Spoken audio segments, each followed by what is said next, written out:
Yesterday, we talked about one of the most remarkable features of mathematics. We have the freedom to choose our starting assumptions. But once those assumptions are in place, we no longer get to choose the conclusions. Logic leads the way. Well, today, I want to show you just how surprising that journey can be.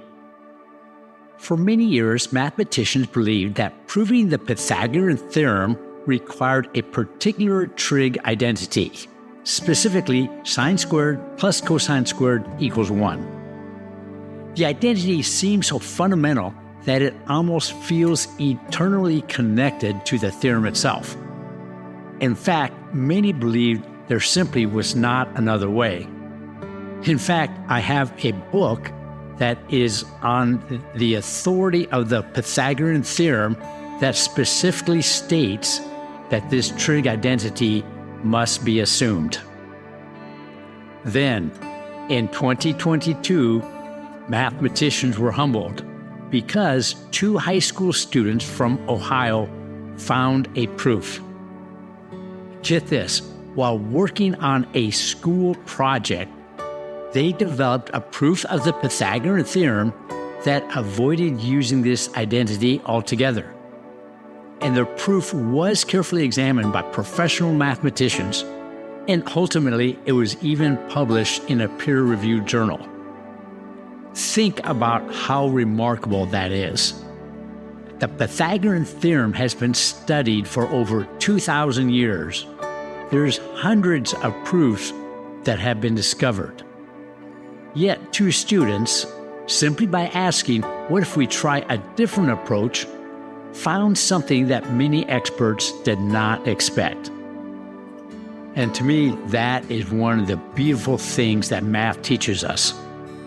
Even when we are convinced we understand something completely, there may still be another perspective waiting to be discovered. Now, this does not mean experts are unreliable. In fact, it's quite the opposite. Mathematics progresses because mathematicians are willing to let logic correct even their strongest expectations. Humility does not mean doubting everything. It means holding our conclusions with enough openness that if logic points somewhere unexpected, we are willing to follow. Let me end with one of my most favorite quotes from Paul Lockhart in his book, The Mending of Broken Bones, which is a modern guide to classical algebra.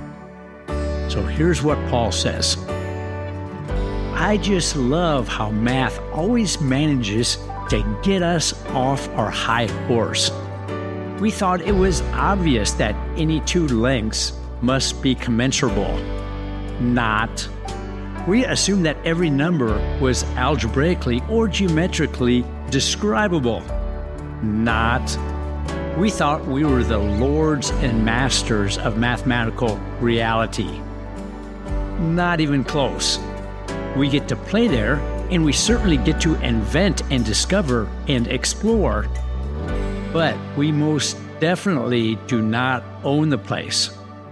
In fact, my favorite feature of mathematics is that it continually blows my mind and teaches me humility.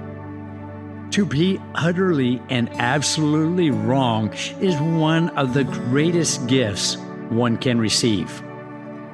And here's how he ends it. Luckily, mathematics is extremely generous in this regard.